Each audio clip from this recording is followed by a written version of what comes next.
जो समाचार नहीं है वो फीचर है। ऐसा कह देने से फीचर की परिभाषा तय नहीं हो सकती। आखिर फीचर क्या है? दरअसल फीचर एक पत्रकार द्वारा लिखी गई वो रचना है जिसके जरिए वो अपने अनुभव पाठकों की भावनाओं एवं संवेदनाओं तक लालित्यपूर्ण शैली में पहुंचाता है। इसे समय समय पर अलग अलग पत्रकारों ने अपने ढंग से परिभाषित किया है।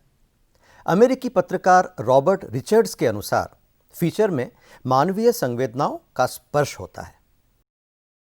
भारतीय पत्रकार पीडी टंडन कहते हैं कि रोचक ढंग से लिखे गए लेख का नाम ही फीचर है। इसमें समसामयिकता रहती है। इसे गद्य गीत की तरह लिखा जाना चाहिए।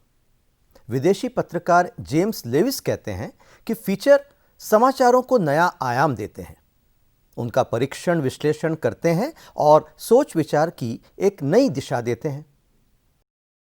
पहले हम समाचार और फीचर के अंतर को जानना चाहेंगे। समाचार तथ्यात्मक होता है, उसमें घटना, स्थान, व्यक्ति, कारण और प्रभाव की सूचनात्मक जानकारी होती है। संवाददाता द्वारा किसी प्रकार की टिप्पणी अथवा व्यक्तिगत राय शामिल नहीं होती है। समाचार का आकार प्रकार भी घटना के स्वरूप पर तय होता है। फीचर में तथ्यों को विस्तार देकर उनका विश्लेषण करना आवश्यक माना जाता है। लेखक अपनी भाषा एवं शैली का प्रयोग करते हुए स्वयं की राय भी प्रकट कर सकता है। इसी तरह फीचर और कहानी में भी अंतर होता है। कहानी का ताना बाना काल्पनिक रहता है। उसे भाषा की रोचकता के साथ कुछ इस तरह से लिखा जाता है कि पाठक को पढ़ते समय जिज्ञासा बनी रहे और कहानी के किरदार तथा घटनाएं उसे अपनी आसपास की महसूस हों। फीचर हमेशा घटना या व्यक्ति या स्थान प्रधान होता है।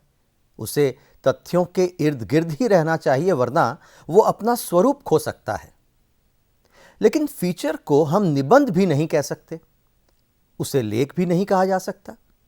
निबंध प्रायः गंभीर चिंतन वाले होते हैं, उनकी भाषा जरा दुरूह होती है। निबंध में विषय प्रतिपादन के लिए पर्याप्त ज्ञान एवं अनुभव जरूरी होता है। लेख सूचनाओं के संकलन से भी लिखे जाते हैं। लेख लंबे या छोटे भी होते हैं। उनकी पठनीयता लेखन शैली पर निर्भर रहती है, जबकि फीचर लेखन के लिए आंख, कान, अनुभूति और अन्वेषण की मदद लेनी होती है। फीचर यदि नीरस है तो उसका लिखा जाना निरर्थक हो जाता है।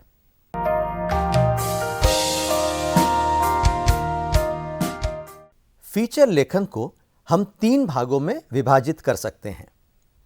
फीचर का आरंभ कैसा हो, उसका विस्तारित स्वरूप क्या और कैसे हो, और अंत में उपसंहार के जरिए फीचर की समाप्ति। फीचर का आरंभ या इंट्रो, विस्तार मेन बॉडी और उपसंहार द एंड।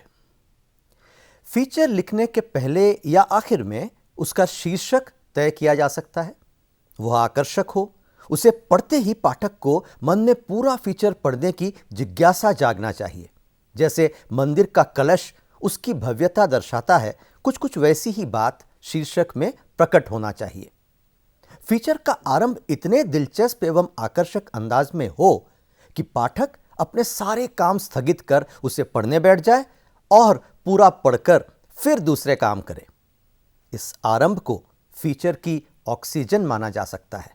इसे इंट्रो, आमुख, प्रस्तावना अथवा भूमिका नाम से भी जाना जाता है।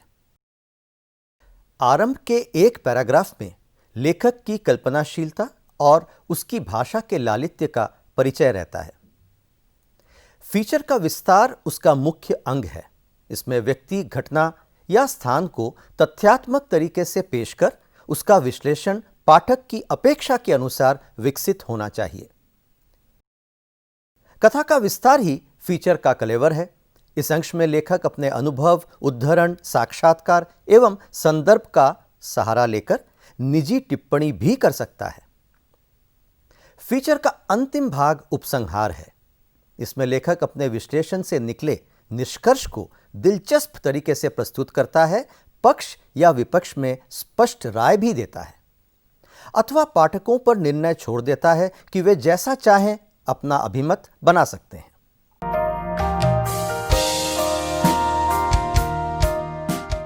फीचर में भावनाओं का स्पर्श रहना चाहिए। यही भावनाएं पाठक को संतुष्टि देकर उसकी मानसिक भूख शांत करती है। फीचर में जिन तथ्यों का उल्लेख किया गया हो उनकी प्रामाणिकता जरूरी है। तमाम संदर्भों के स्रोत विश्वसनीय होना चाहिए। भाषा में प्रवाह हो, वाक्य छोटे हों और शब्दावली सरल रहनी चाहिए। शीर्षक ऐसा हो जो पाठक का ध्यान आकर्षित कर पढ़ने के लिए प्रेरित कर सके। उपसंहार से पाठक को प्रतीत हो कि उसे चिंतन मनन विश्लेषण का नया दृष्टिकोण मिला है।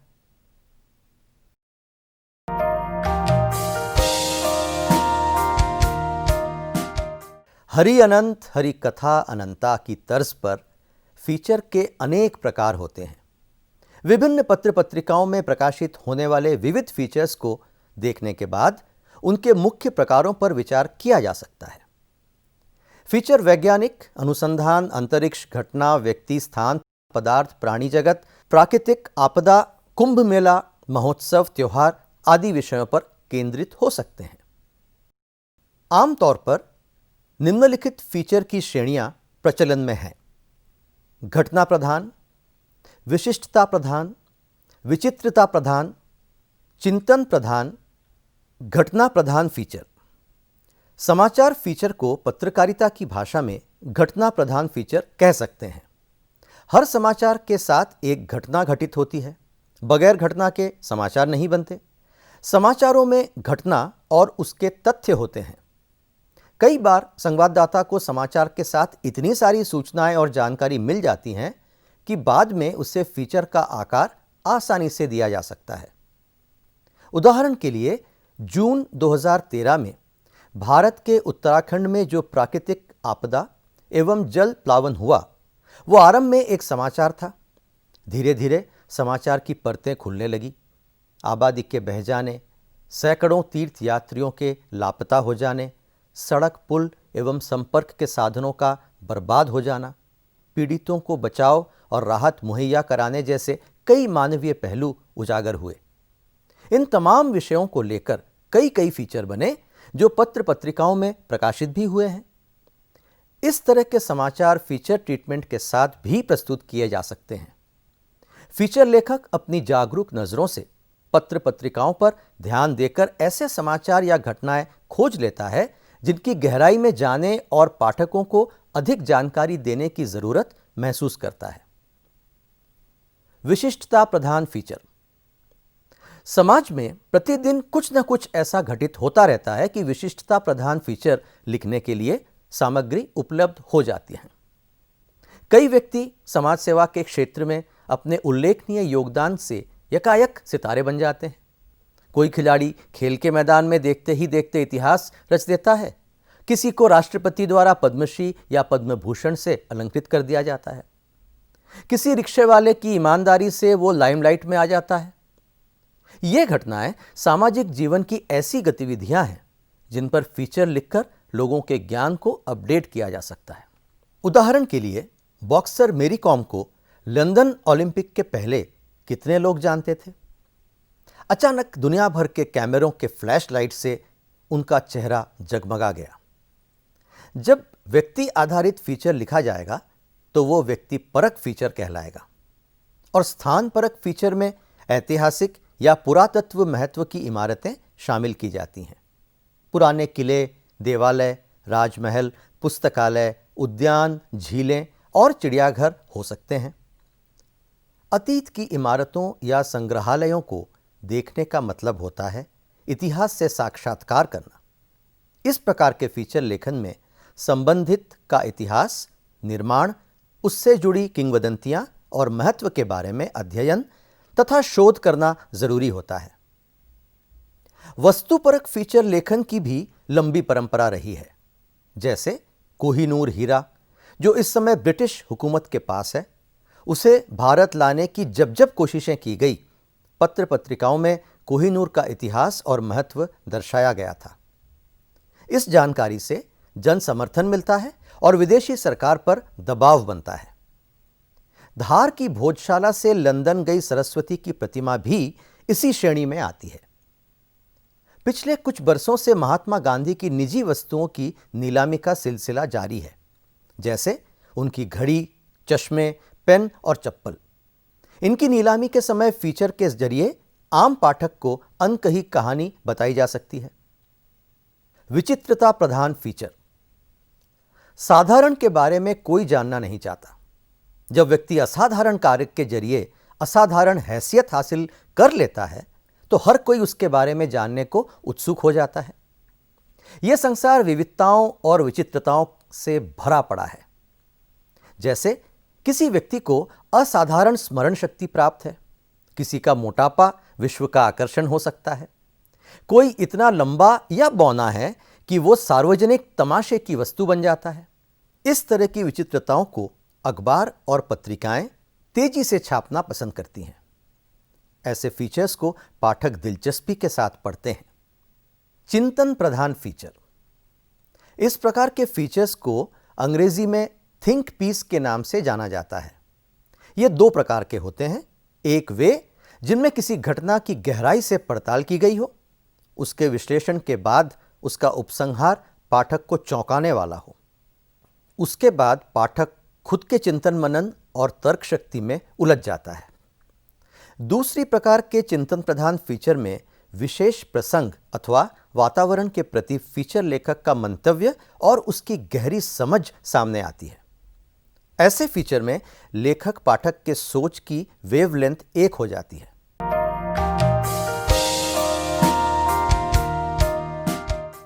अब यह सवाल उभरता है कि फीचर लेखन के लिए संदर्भ सामग्री कैसे और कहां से प्राप्त की जाए। इसके लिए कुछ सुझाव यहां दिए जा रहे हैं। यदि फीचर समाचार या घटना आधारित है तो लेखक को प्रत्यक्ष जाकर व्यक्ति या घटना स्थल पर सीधे सामग्री संकलित करना चाहिए। ऐतिहासिक, पर्यटन स्थल, डकैती, लूट या हत्या जैसे मामलों में फीचर लेखक को अनेक स्रोत मिल सकेंगे। आंखन देखी पर फीचर जितना जीवंत बन पड़ता है तथा भाषा में जो लालित्य आता है वो अद्भुत है। सीधे संवाद या साक्षात्कार पद्धति भी फीचर लेखन में बहुत सहायक होती है। जैसे चित्रकला प्रदर्शनी देखकर वहां उपस्थित दर्शकों से बात कर और चित्रकार से चर्चा करने के बाद फीचर ऐसा बन पड़ेगा जैसे पाठक पढ़ते समय अपने को प्रदर्शनी स्थल पर उपस्थित होने का अनुभव करेगा। पुस्तकें तथा अखबारों के रविवारीय पृष्ठों में प्रायः ऐसी सामग्री प्रकाशित होती रहती है जो आगे चलकर संदर्भ स्रोत बन जाती है। अनेक पुस्तकालय ऐसी सामग्री का बाकायदा इंडेक्स बनाकर रखते हैं। इनकी मदद से फीचर में परिपूर्णता आ सकती है। साक्षात्कार पद्धति भी फीचर को अतिरिक्त प्रभावी बनाती है। फीचर की विषय वस्तु की मांग के अनुसार विशेष साक्षात्कार, आकस्मिक साक्षात्कार, टेलीफोन पर साक्षात्कार या ईमेल से भी साक्षात्कार किए जा सकते हैं। इससे फीचर में वर्णित सामग्री में संबंधित व्यक्ति के विचार जस के तस दिए जा सकते हैं।